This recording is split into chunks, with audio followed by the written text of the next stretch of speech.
There is a painful truth that most people never realize about their relationships, and it is not that they are unlucky in love, and it is not that they simply keep meeting the wrong people, but that somewhere deep within them there exists a pattern, an invisible blueprint that quietly pulls the same type of person into their life again and again.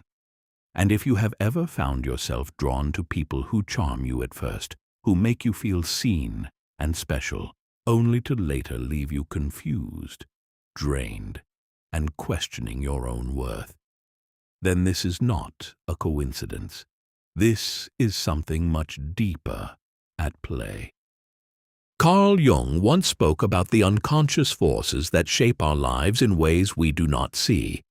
And one of the most powerful of those forces is the part of us that was formed long before we had the words to understand it. In childhood, in the subtle moments that seemed small at the time, but slowly taught us what love feels like, what attention means, and what we must do to receive it.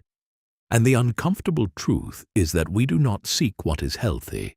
We seek what is familiar, even when that familiarity hurts us. Because the narcissistic dynamic does not begin in adulthood, it begins much earlier. In the emotional environment where you first learned how to connect, where love may have been inconsistent, where attention may have been conditional, where you may have felt that you had to adapt, to please, to become who the other person needed you to be in order to feel safe. And over time, this creates something dangerous, a silent belief that love requires effort, that connection requires self-sacrifice, that being chosen means abandoning parts of yourself. And this is exactly why narcissistic personalities feel so strangely familiar, because they unconsciously mirror that early environment. They pull you into a dynamic where you once again try to earn love, where you begin to overgive, to overanalyze, to slowly lose touch with your own needs while focusing entirely on theirs. And at first, it does not feel wrong. It feels intense. It feels meaningful. It feels like something important is happening. And that is what makes it so dangerous. What makes this pattern even more difficult to break is that it does not feel like a pattern when you are inside of it. It feels like hope. It feels like potential. It feels like if you just try a little harder, if you just understand them a little better, if you just become a slightly better version of yourself, then everything will finally fall into place. And this illusion can keep you trapped for months, sometimes even years, slowly disconnecting you from your own identity without you fully realizing it. But the truth is that what draws you to a narcissistic person is not just them. It is also something within you that has not yet been seen, not yet been healed.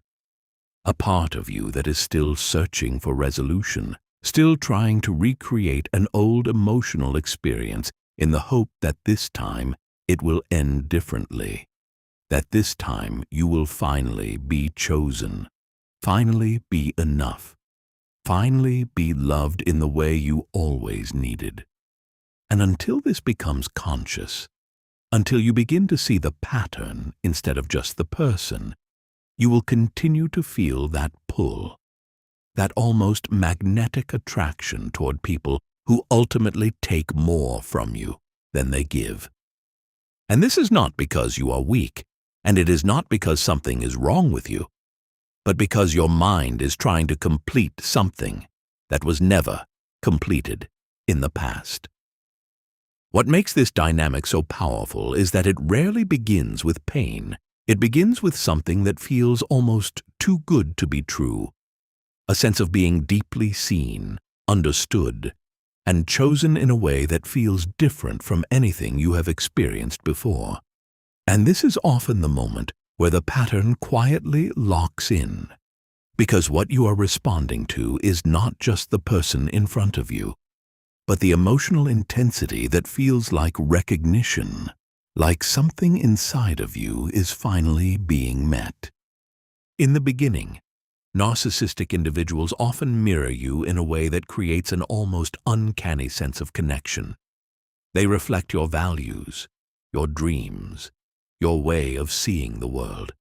And it feels as if you have finally found someone who truly understands you without you having to explain yourself.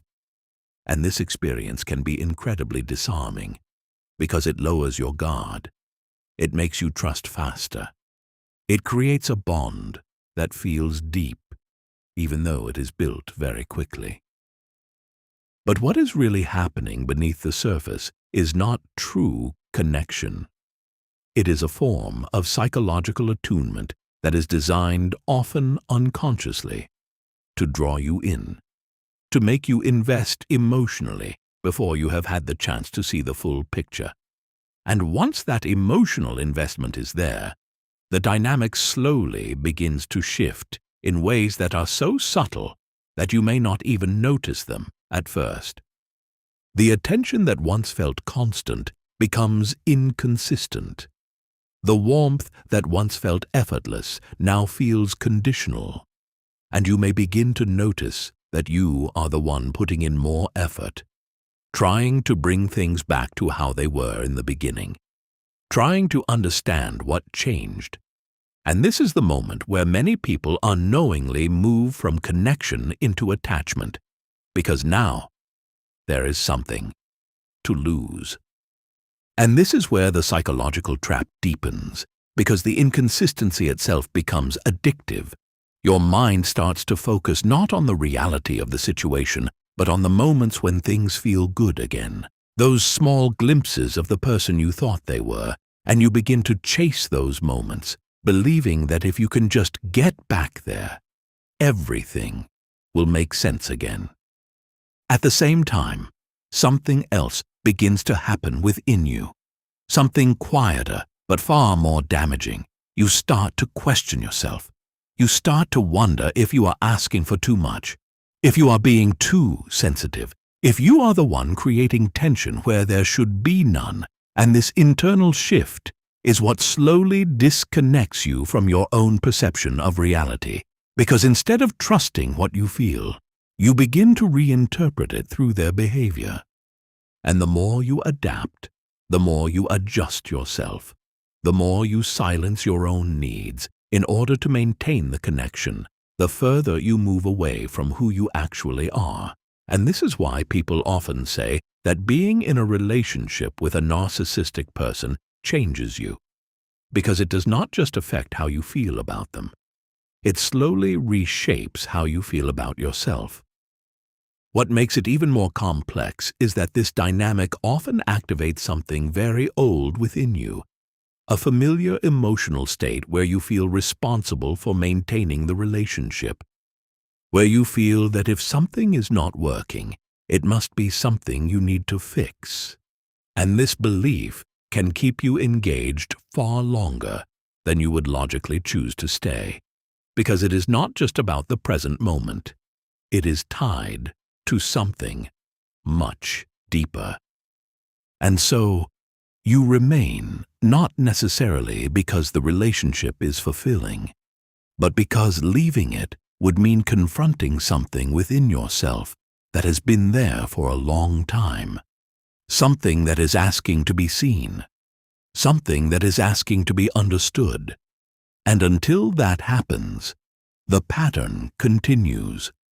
Not because you choose it consciously, but because it feels like something you already know.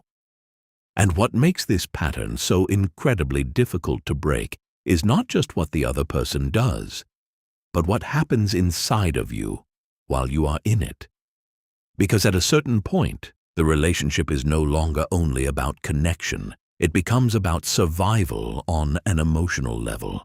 It becomes something your nervous system starts to organize itself around, something that feels urgent, consuming, and almost impossible to step away from.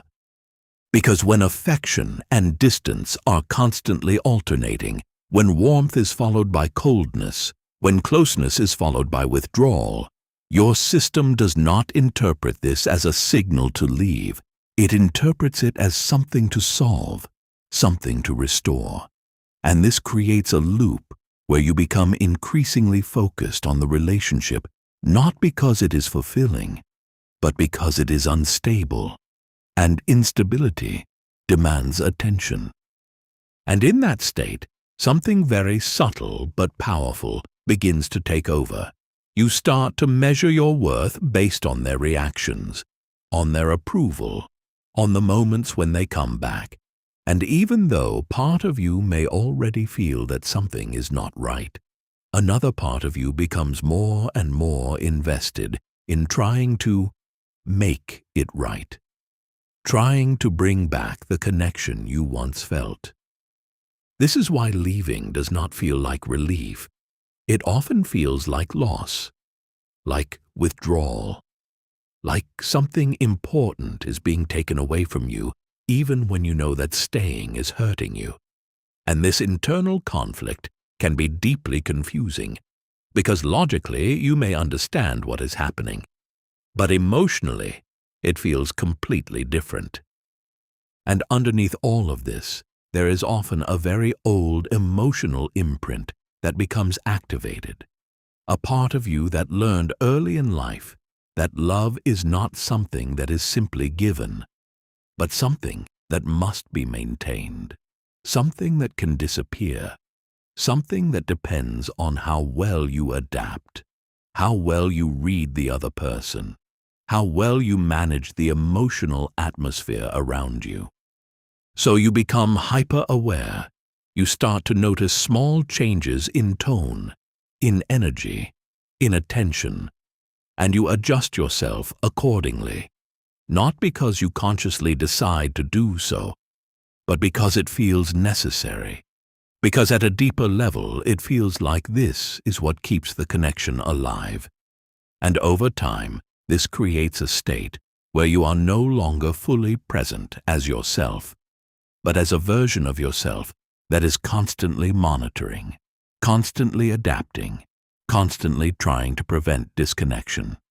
And this is the moment where many people begin to lose their sense of inner stability, because their emotional state becomes tied to something outside of them, something unpredictable, something they cannot fully control. And the more this happens, the harder it becomes to step back, because stepping back would mean facing the emptiness that has slowly been growing underneath. But that emptiness is not created by the relationship, it is revealed by it. It is something that was already there, something that had not yet been fully felt, something that had not yet been fully understood. And this is why these experiences, as painful as they are, often carry something important within them, not as something to justify the pain, but as something that points toward what still needs attention within you. Because the moment you begin to see that the pull you feel is not only about the other person, but also about something unresolved within yourself, something that is seeking recognition, seeking integration, something begins to shift. And this is where the possibility of change slowly starts to emerge. And the moment this awareness begins to emerge, even if it is only a small shift at first, something inside of you starts to reorganize, because you are no longer only reacting to the dynamic, you are beginning to observe it, and that changes everything, because what you can observe, you are no longer completely controlled by. Because the real transformation does not begin when the other person changes. It begins when you start to see clearly what is actually happening, when you begin to recognize the pattern instead of getting lost in the emotion of the moment. And this clarity can feel uncomfortable at first because it removes the illusion, it removes the hope that things will suddenly become what they were in the beginning. And it confronts you with a deeper truth that may be difficult to accept. that the connection you felt was real in how it affected you, but not necessarily real in the way you believed it to be.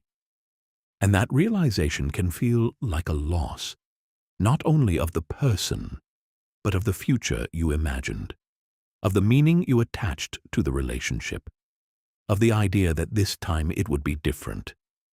And this is why letting go is not simply a decision, it is a process of slowly detaching not only from the person, but from the emotional narrative that was built around them. Because what you are really letting go of is not just them, but the role you stepped into, the version of yourself that learned to overgive, to over-adapt, to prioritize the other at the cost of your own inner stability. And stepping out of that role requires something that is often much more difficult than staying. It requires you to turn inward, to sit with the parts of yourself that feel empty, that feel unseen, that feel like they still need something from someone else in order to feel complete. And instead of immediately trying to fill that space with another connection, another distraction, another attempt to fix the feeling, you begin to stay with it, to understand it, to listen to what it is actually asking for. Because the deeper truth is that the need you are trying to meet through another person is often something that was never fully met within you. And this is where real change begins, not in finding a different type of person, but in developing a different relationship with yourself. And this does not mean that you suddenly become unaffected or that you never feel that pull again. But it means that when you feel it, you recognize it, you understand where it comes from. And instead of automatically following it, you create space between the feeling and your response. And in that space, something new becomes possible. Because for the first time, you are no longer trying to earn love. You are no longer trying to prove your worth. You are no longer trying to hold on to something that is slowly taking you away from yourself. And instead, you begin to choose differently, not from fear, not from emptiness, but from awareness. And that shift, even though it may seem small from the outside, is one of the most powerful changes you can make, because it breaks the cycle at its root. It interrupts the pattern that has been repeating itself for years, sometimes even decades, and it opens the door to a completely different way of relating. A way of relating where connection does not feel like effort, where love does not feel like something that can be taken away at any moment, where you are not constantly monitoring, adjusting, or questioning yourself, but where you can exist as you are without needing to become someone else in order to be accepted. And that kind of connection does exist, but you cannot access it while you are still operating from the old pattern, because the old pattern will always pull you toward what feels familiar, even when that familiarity hurts you.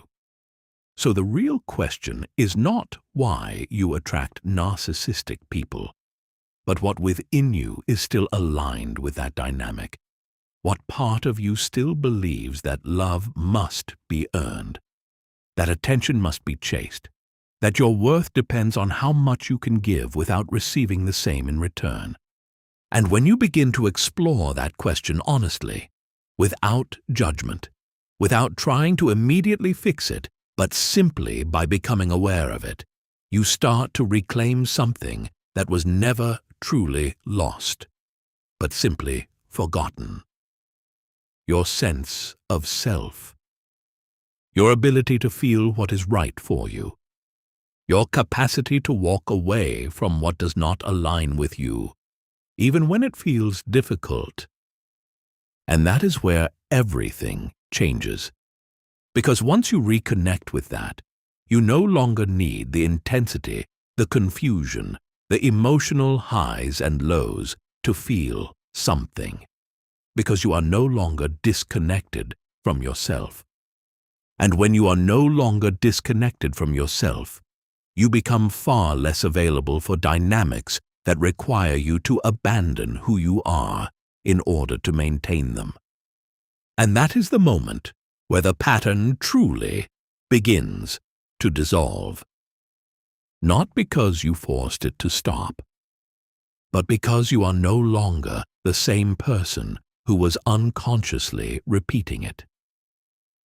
If this resonated with you, if you recognized yourself in this pattern, then take that as something important, not as something to judge, but as something that is asking for your attention, because awareness is always the first step toward change. And the more you begin to see, the more you begin to understand, the more freedom you create within yourself. And if you want to go deeper into these psychological patterns, into understanding yourself on a level that most people never reach, then make sure to subscribe, because this is exactly what we explore here.